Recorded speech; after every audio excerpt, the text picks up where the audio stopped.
Hello friends. आज हम लोग chapter number 5 the fundamental unit of life part 1 पर बात करेंगे।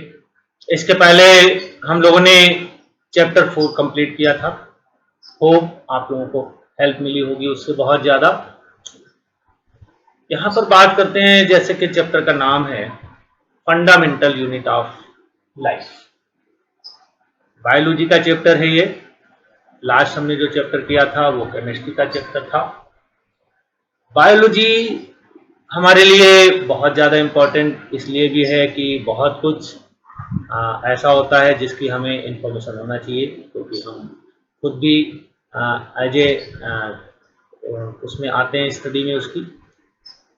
अब अगर हम बात करते हैं लाइफ, तो फंडामेंटल यूनिट क्या है? फंडामेंटल का मतलब होता है बेसिक।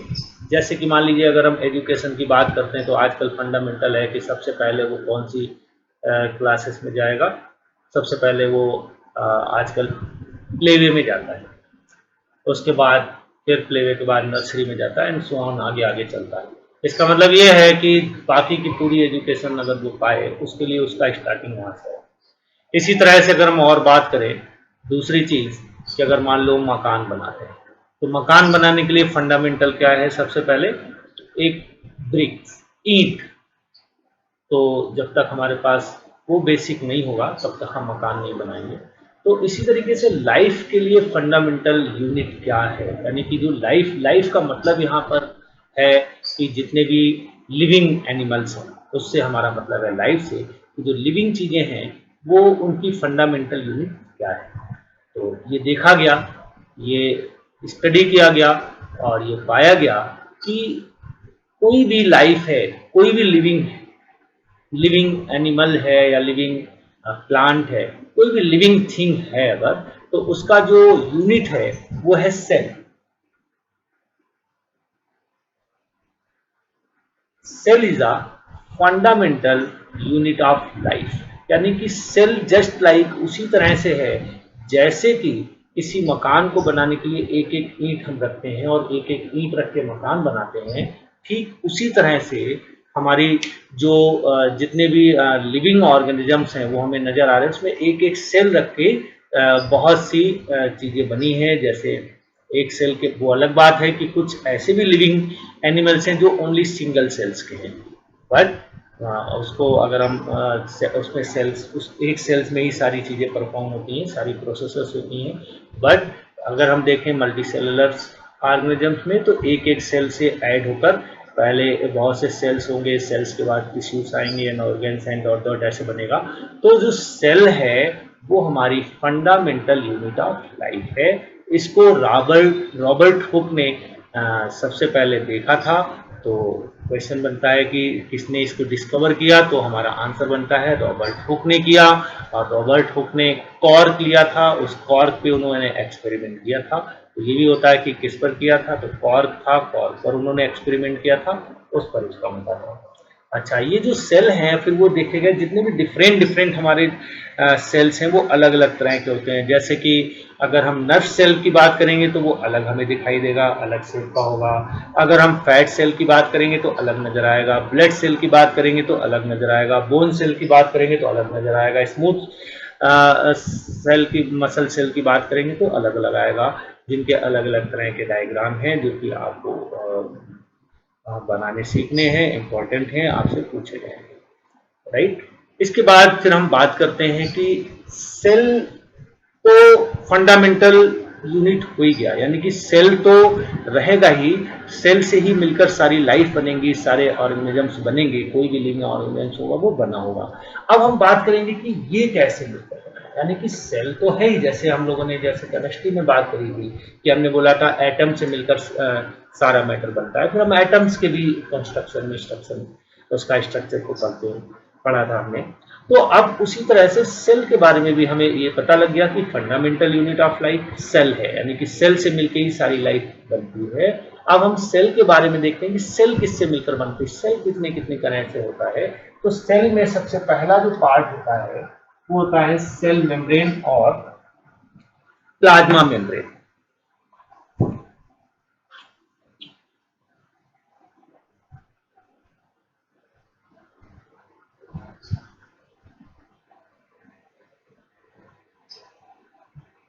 प्लाज्मा मेम्ब्रेन और सेल मेम्ब्रेन दोनों ही इसके नाम है। हम इसको बोल सकते हैं प्लाज्मा मेम्ब्रेन या सेल मेम्ब्रेन।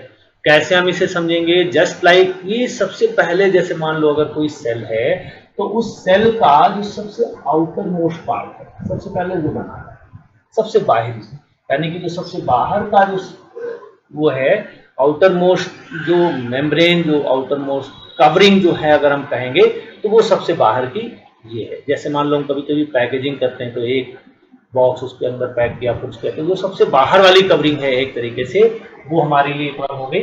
प्लाज्मा मेम्ब्रेन हो गई। तो जितने भी सेल्स हैं उन सभी की जो आउटर मोस्ट कवरिंग है वो प्लाज्मा मेम्ब्रेन है। और इसका क्या काम है? ये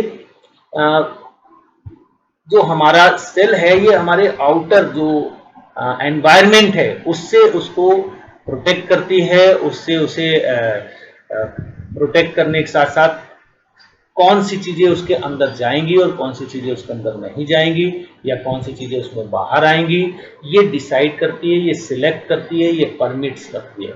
इसकी परमिशन के बिना ना तो कोई अंदर जाएगा और ना ही कोई अंदर आएगा। और वो भी कौन जाएगा ये सिलेक्ट भी करती है, इसलिए इसको हम सिलेक्टिवली प्री मेम्ब्रेन भी कहते हैं, राइट। अच्छा, अब इसमें हम ये देखेंगे कि किस तरह से, मतलब सेल है तो हमें क्या क्या चाहिए, वो किस तरीके से उसके अंदर आ सकते हैं या किस तरीके से बाहर निकल सकते हैं।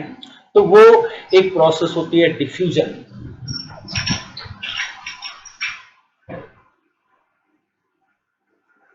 डिफ्यूजन प्रोसेस में क्या होता है कि अगर कोई गैस है और वो गैस एक तरफ कहीं पर लो कंसंट्रेशन है और एक तरफ हाई कंसंट्रेशन है, तो लो कंसंट्रेशन से हाई कंसंट्रेशन से लो कंसंट्रेशन की तरफ चली जाएगी और उसको कैसा कर देगी? इक्वल कर देगी। यानी कि जो कंसंट्रेशन होनी चाहिए वो एक जैसी होनी चाहिए, लो और हाई नहीं होनी चाहिए। अगर किसी गैस की कंसंट्रेशन एक तरफ लो है और एक तरफ हाई है तो क्या होगा? हाई वाले से लो की तरफ चला जाएगा।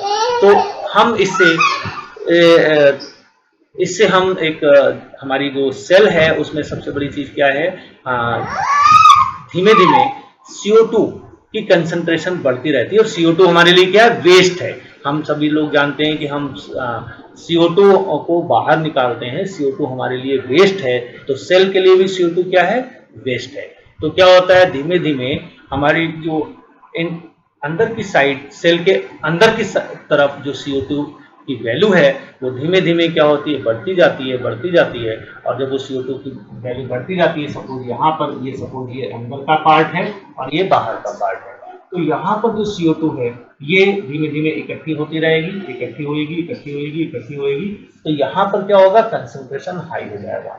जब ये कंसंट्रेशन हाई हो जाएगा, यहाँ पर CO2 नहीं है तो यहाँ पर लो कंसंट्रेशन है, यहाँ पर हाई कंसंट्रेशन है, तो हाई कंसंट्रेशन से लो कंसंट्रेशन में चली जाएगी। तो जो सेल में CO2 जो वेस्ट ज्यादा हो गई थी, उसमें ज्यादा इकट्ठी हो गई थी, वो यहाँ से बाहर निकल जाएगी। तो जिस तरीके से CO2 किसी सेल के लिए वेस्ट मटेरियल है, उसी तरीके से रिक्वायर्ड मटेरियल इसके लिए क्या है? ऑक्सीजन। तो ऑक्सीजन क्या होती है? ऑक्सीजन जो हम यूज करते हैं, यूज करके हमारी अंदर की ऑक्सीजन की कंसंट्रेशन क्या हो जाती है? लो हो जाती है। जब ये लो हो जाती है तो बाहर से हमें ऑक्सीजन, जहां पर कंसंट्रेशन कैसी होती है? हाई होती है। तो यहाँ पर हाई कंसंट्रेशन वाली ऑक्सीजन होती है, यहाँ पर लो कंसंट्रेशन है, तो यहाँ से ये क्या हो जाती है? अंदर आ जाती है। तो क्या आप सभी जानते हैं, हम ऑक्सीजन को इनहेल करते हैं और CO2 को आउट करते हैं। तो इस तरीके से ये जो डिफ्यूजन प्रोसेस है, इस डिफ्यूजन प्रोसेस से इस सेल मेम्ब्रेन के अंदर और बाहर CO2 और ऑक्सीजन एंट्री और एग्जिट कर सकती है। याद रखेंगे, CO2 में क्या होता है? जो कंसंट्रेशन होती है वो इनसाइड हाई हो जाती है और आउटसाइड लो होती है, तो अंदर से बाहर की तरफ मूव कर जाती है CO2। और ऑक्सीजन में क्या होता है? ऑक्सीजन हम लोग यूज करते हैं, खत्म हो जाती है, तो अंदर हमारी जो कंसंट्रेशन है लो हो जाती है और बाहर की हाई हो जाती है, तो बाहर से अंदर चली जाती है। तो ये इस तरीके से जो सेल है वो O2 और CO2 का एंट्री और एग्जिट करती है। इसी तरीके से एक दूसरा प्रोसेस होता है जिस प्रोसेस को हम लोग बोलते हैं ऑस्मोसिस। ऑस्मोसिस और डिफ्यूजन में बहुत थोड़ा सा डिफरेंस है। यहाँ पर बात बताई गई थी गैस के लिए कि अगर एक तरफ कंसंट्रेशन किसी गैस की ज़्यादा हो जाए और एक तरफ कम हो जाए तो ज़्यादा वाले से कम की तरफ गैस चली जाती है। उसी तरीके से अगर वाटर में ये चीज़ हो जाए, एक तरफ वाटर कम हो जाए और एक तरफ वाटर ज़्यादा हो जाए, तो इन दैट केस जो कम कंसंट्रेशन की तरफ हाई कंसंट्रेशन वाला से वाटर मूव कर जाएगा। जैसे गैस हाई कंसंट्रेशन से लो कंसंट्रेशन की तरफ मूव करती है तो उसे डिफ्यूजन बोलते हैं, और उसी तरीके से वाटर अगर हाई कंसंट्रेशन से लो कंसंट्रेशन की तरफ मूव करती है तो उसे ऑस्मोसिस बोलते हैं। तो इस प्रोसेस से जो वाटर मटेरियल्स होते हैं, जो वाटर अब जितने भी हमारे जो सेल है उसे जिस तरीके से ऑक्सीजन चाहिए उसी तरीके से बहुत से मिनरल्स चाहिए, और वो मिनरल्स कहाँ घुले होते हैं? वाटर में घुले होते हैं। तो क्या क्या होता है जब हमारी सेल उन मिनरल्स को यूज करती है तो वहाँ पर क्या हो जाता है, वो उसकी कंसंट्रेशन कम हो जाती है। जब कंसंट्रेशन कम हो जाती है तो जो बाहर वाला जो वाटर है जिसमें हाई कंसंट्रेशन के मिनरल्स हैं, सेम जिस तरीके से उसमें हुआ था वैसे ही इसमें, अगर ये इनसाइड है ये आउटसाइड है, तो यहाँ पर वाटर था उसको यूज किया, उसमें क्या हुआ, उसमें जो मिनरल्स थे वो यूज हो गए तो उनकी कंसंट्रेशन कैसी हो गई? लो हो गई।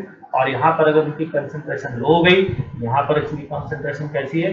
हाई है। तो क्या होगा, ये वाटर बाहर से अंदर की तरफ मूव हो जाएगा। इसी तरीके से अगर कुछ ऐसी वेस्ट मटेरियल्स हैं जिनके जो हम जब लगातार यूज करते हैं तो वो वेस्ट चीज़ें जो हमें बाहर निकालनी होती हैं तो वो उनकी कंसंट्रेशन अंदर ज़्यादा हो जाती है, तो वो उसी तरीके से बाहर मूव कर जाते हैं। तो बेसिकली ये सेल मेम्ब्रेन का जो काम है, एक तो ये कि वो सबसे आउटसाइड हमारी प्रोटेक्टिंग कवरिंग है, और दूसरी जो है वो अलाउ करती है कुछ चीज़ों का, एलिमेंट्स का, कुछ सब्सटेंसेस का जो कि एंट्री और एग्जिट कर सकते हैं, उनको वो सिलेक्ट करती है कि कौन आ सकता है और कौन जा सकता है। इसीलिए इसको हम सिलेक्टिवली प्री एनेबल मेम्ब्रेन भी कहते हैं। सेकेंड पार्ट होता है सेल का सेल वॉल।